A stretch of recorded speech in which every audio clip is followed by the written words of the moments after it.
Hello, Dr. Holly Oxhandler. Thank you so much for taking the time to be on the Garland School of Social Work podcast. How's everything going? Hey, Curtis. Everything is going well. It is so good to see you. It's good to chat with you, and I'm honored to get to be here with you today. Thanks for having me. Fantastic. Well, we're really excited that you're willing to be able to share a little bit about what research looks like here at the Diana R. Garland School of Social Work at Baylor University and its influence on social work education. And I can't wait to hear about all the faculty-led research projects that are really shaping the field of social work. And I know that there are important topics near and dear to our heart as it relates to this profession. And I'm excited to dive into them. But before we do so, would you be able to introduce yourself, and we'll from there jump into some rapid fire questions? Yeah, that sounds great. As you mentioned, my name's Dr. Holly Oxhandler. I serve as our Associate Dean for Research here in the Garland School of Social Work. I have been on faculty since 2014 and stepped in as Associate Dean in the fall of 2017, I believe. So not too long after joining the school. But I study the intersection of faith and mental health and the degree to which clients want to talk about their faith as it relates to their mental health treatment. I study the degree to which we are training and equipping mental health care providers in social work, psychology, marriage and family therapy, and counseling when it comes to training them to talk about their clients' religion or spirituality, whatever it is they believe in. And I have some other niche areas that I'm interested in, especially around the area of self-care and ensuring that social workers especially are taking really good care of themselves as they serve others. So those are a few little things about me. My husband and I been married since 2012. Just kidding, 2011. And we have two kiddos who are both younger, and we love being in Waco. We're really, really thankful to be here and to be connected with Baylor. And since you're introducing yourself, you have to tell us about your book, The Soul of the Helper. Oh, well, thank you. Yes, thank you for asking about that. So had this book come out in just a couple of years ago, but the title is The Soul of the Helper, 7 Stages to Seeing the Sacred Within Yourself so you can see it in others. And it is really this outpouring of the research that I've done over the years in recognition that this research is not just for mental health care providers, but it is for everyday helpers. So teachers and therapists and faith leaders, volunteers, anyone who is serving others in some capacity. This book is this deep recognition that we've got to be paying close attention to what is happening within us, within our own inner landscape as we go out and serve others. And so just a little bit of that, but it does talk about the research that I've done. And then transparently, at Baylor, I know we talk about transformational education, but the reality is our research transforms us too. And so that really is what happened for me, that as I did more of this research on faith and mental health, I got to a point at which I was like, I can't just keep looking at the data. I have to embody it and live into this and then write from that lived experience. So that really is where that book kind of came from. So thanks for asking about it. That's incredible. I'm excited for students getting the opportunity to get to know you throughout their time here at the Garland School. And so diving into some rapid fire question, what is one word to describe where you're currently living in Waco? Well, the first word that comes to mind is just home. I love the home that I have.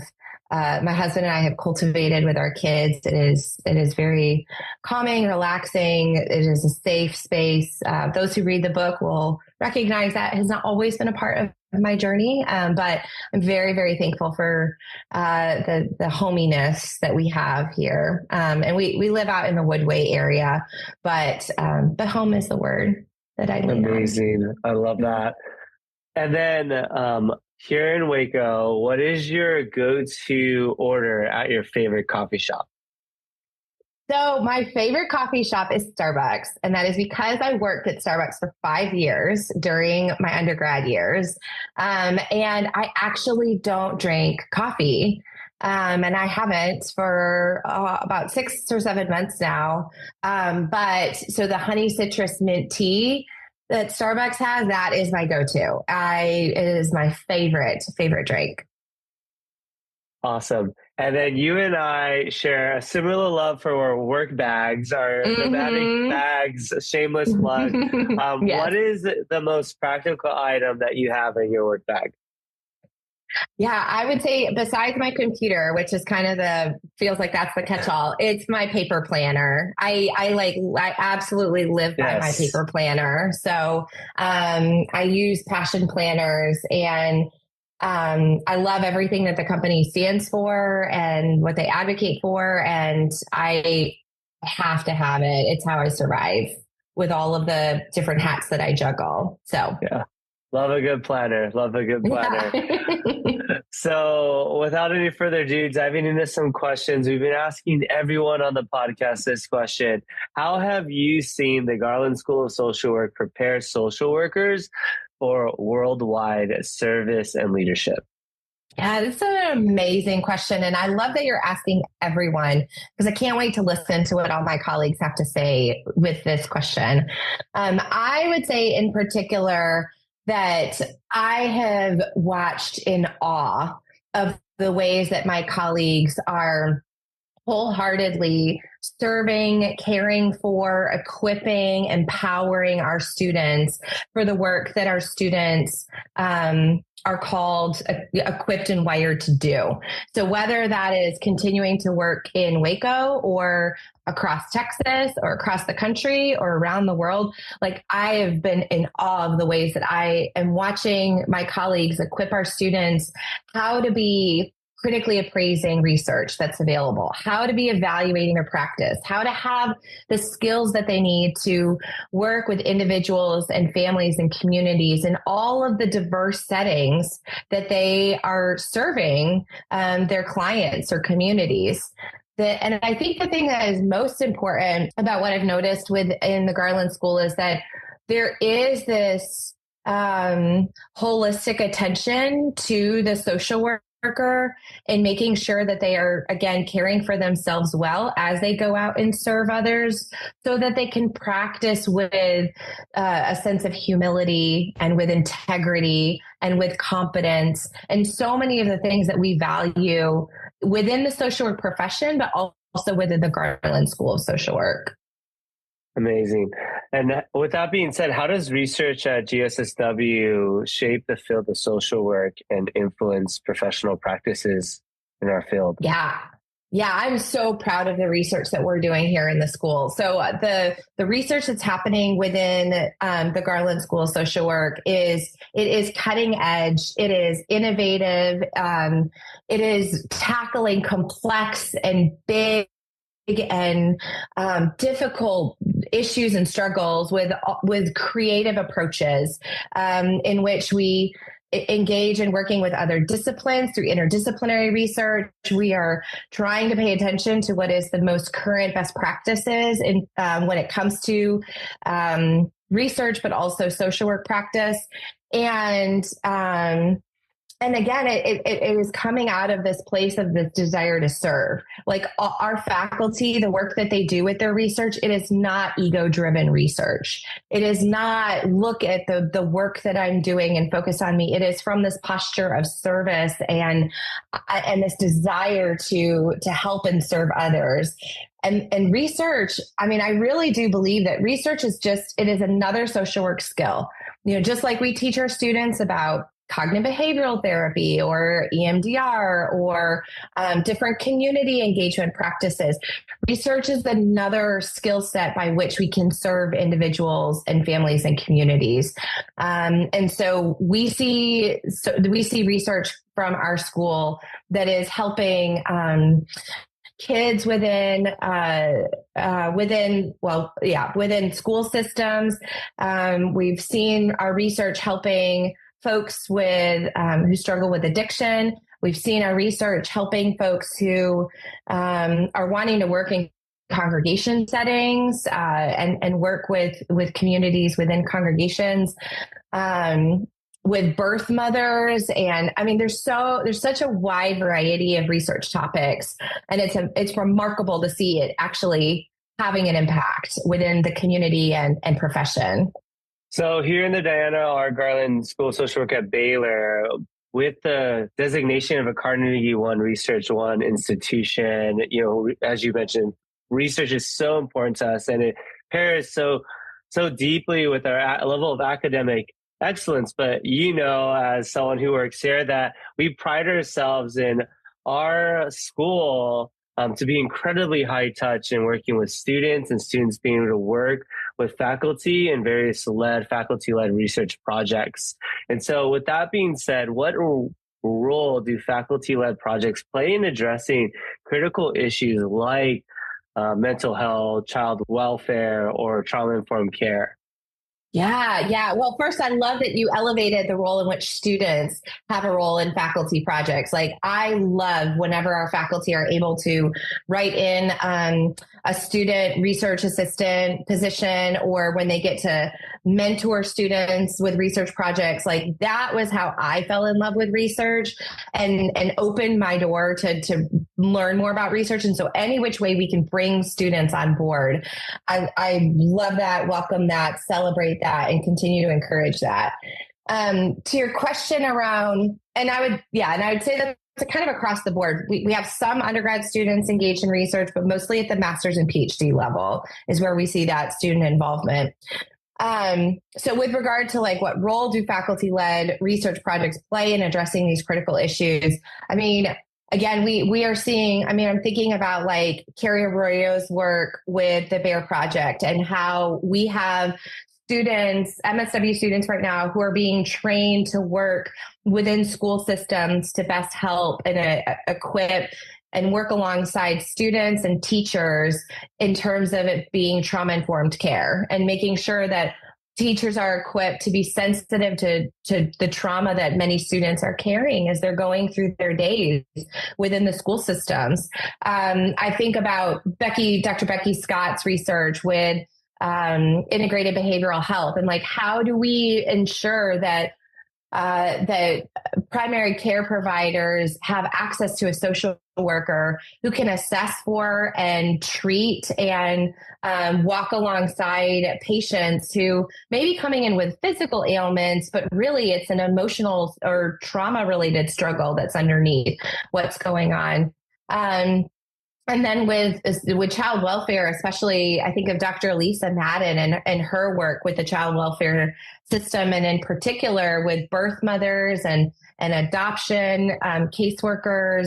She's done a remarkable job equipping and empowering master students and doctoral students in this area, and giving them the skills and tools that they need to be leaders in this area. I know I can speak specifically from my area of research, where Dr. Clay Polson and I had worked on a project, a 3-year project funded by the Templeton Foundation, making sure that we were able, what we did was we assessed faculty views and behaviors around training students to ethically integrate their clients' spirituality into mental health treatment. So doing that survey work gave us a snapshot to see what are educators in psychology, counseling, marriage and family therapy, and social work, what are they doing to equip these students who are going to be working with clients? How are they making sure that clients' religion and spirituality is an included part of their culture, so that it is woven in to their treatment plan? Because we know that clients often want to talk about it, and they want the provider to be the one to bring it up. So we wanted to get a sense of what's happening more at the macro level in terms of educators equipping their students in this area. So this is rolled out to include training programs across each of these projects that I'm talking about. There are training programs that are being done. There are several manuscripts being written, workshops. I was up at Brigham Young in the late fall to talk about this, and I will get asked to speak at many different universities to talk about like how do we pay attention to spirituality in mental health training. So it's really neat to see like the tangible impact it's having with these educators, with practitioners, with clients. Again, this work, we do it in the Garland School, not just so that we, have these manuscripts published and that's it, but like, how do we actually get it to the people who we are seeking to serve? How do we translate this research in a way that actually helps those who we're seeking to serve? So those are probably a little bit of a long-winded answer to your question, but hopefully that helps a little bit. That's wonderful. Can you provide an example of a specific research project that has had a tangible impact on the field of social work or its community? Yeah. So, the one, again, that Dr. Polson and I just did, surveying these educators, it's amazing the number of emails that I got from faculty just doing that survey where they were like, I never even thought about teaching my students about this topic because I never took a class on it. And I certainly never was equipped in how do I teach students about it. So that self-reflection then has that impact, not only with the academic community, but then as they continue to go out and teach their students.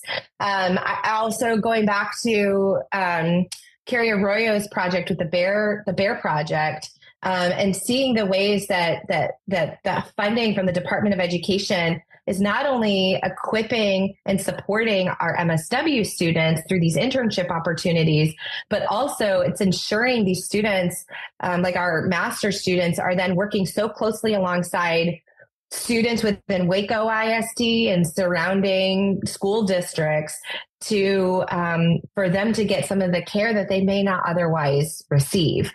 So, and again, it's immediate impact, but then as we write up the results of our research, it's remarkable to see the ways that our research is then inspiring others' work outside of social work or within social work in other settings, for them to adopt things that we are learning from our research into their settings. So that is just so vast and so impactful. As you've kind of alluded to, if we can kind of go a little bit deeper, how does the Garland School of Social Work integrate research opportunities for students, and what benefits do they gain from these experiences?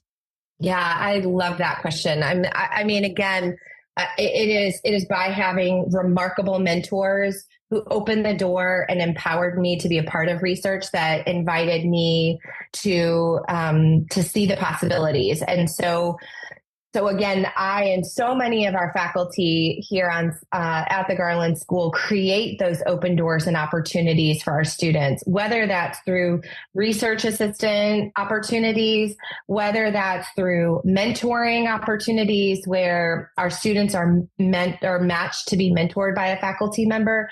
And sometimes those can grow into research opportunities. Sometimes they're just, hey, tell me more about the work that you do as I think about what I want to do post MSW or post BSW, but those mentoring opportunities are really important. And then certainly our PhD program, that is really where the heart of research opportunities, I feel like are created for our students. And so we have our doctoral students will, they have mentors through their PhD program. They have a chair and committee members for their dissertation. They also have opportunities to work alongside with a small stipend that they can apply for to work alongside a faculty member's research. And then there are certainly opportunities in which students can do electives or classes where they are kind of doing like an independent study that's related to research. We see those as well. So again, I really see research, I don't think folks always think of it this way, but there is so much creativity in research, and that extends to the opportunities with which students can engage in research. So there's there are so many unique opportunities that students can learn from. And the one thing I would say, just to add to that, is if there is anyone who is considering our program or currently enrolled in our program who is even remotely thinking maybe research one day, I really, really want to encourage you to use this time during your program at the GSSW to seize these opportunities to learn from faculty and to fumble through the learning process around research. Like, this is the time for you to learn. And so I would really want to encourage and empower folks to do that. So as we kind of conclude, I'm reflecting on so many different PhD students who have applied to be PhD students here at the Garland School, as well as MSW students and BSW students that we just received their application from. As you reflect on these different students, what advice would you give prospective students exploring their career in social work and research in social work practice at the Garland School? Oh, well, first, I would just extend my deepest gratitude for these prospective students and current students for their interest in the Garland School. I love being a part of this community. And it is very special in a way that I have not seen in any other school of social work that I have interacted with, that I have colleagues who are on faculty at. There is something very special about this school that I really want to start with a deep gratitude for those who are interested in our program. I think the advice that I would give is, one, that certainly the more you are able to pour into it with curiosity and this posture of humility, the more you will get out of the program. And so utilizing this time as this remarkable opportunity to learn from some of the brightest scholars in our field, I would really just use this time to be a sponge and learn and soak up as much as you can. And then the other thing that whenever, for each of my classes, I always start the semester inviting my students to create a self-care plan. Like, that would probably be one of the biggest pieces of advice that I would offer to those who are considering social work or who are currently enrolled in our program. Creating some kind of self-care plan, which again is not just like, mani-pedis and bubble baths, but like really and truly like making sure that you are getting enough sleep each night, making sure that you are paying attention to, the things that you consume, whether that's digitally or food or drink, making sure you're drinking enough water, moving your body in whatever way you can throughout the day.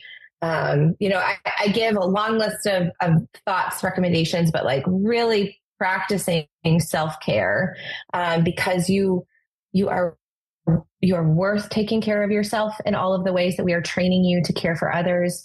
But also because, you cannot draw water from an empty well. And so if you are continuing to pour out, but not refilling, I really, really want our students to be taking care of themselves because they do have that inherent worth. In the same way that we talk in social work about our clients having inherent worth and dignity, the same is true for our students. And so practicing that self-care now before you're graduated is really important. Well, thank you so much, Dr. Oxhandler. Really appreciate the time and the very thoughtful words, and your heartfelt love for the Garland School is so felt in this time together, but also just your passion, your excellence, and of the work that you're doing here when it comes to forwarding research around social work practice is so important to a field that helps so many people on a macro, meso, and micro level. So thank you so much for your contribution. We're looking forward to more opportunities to get to know you here at the Garland School of Social Work. Thanks for taking the time. Awesome. Thanks so much for having me, Curtis. It was a pleasure to get to be here with you. Thank you.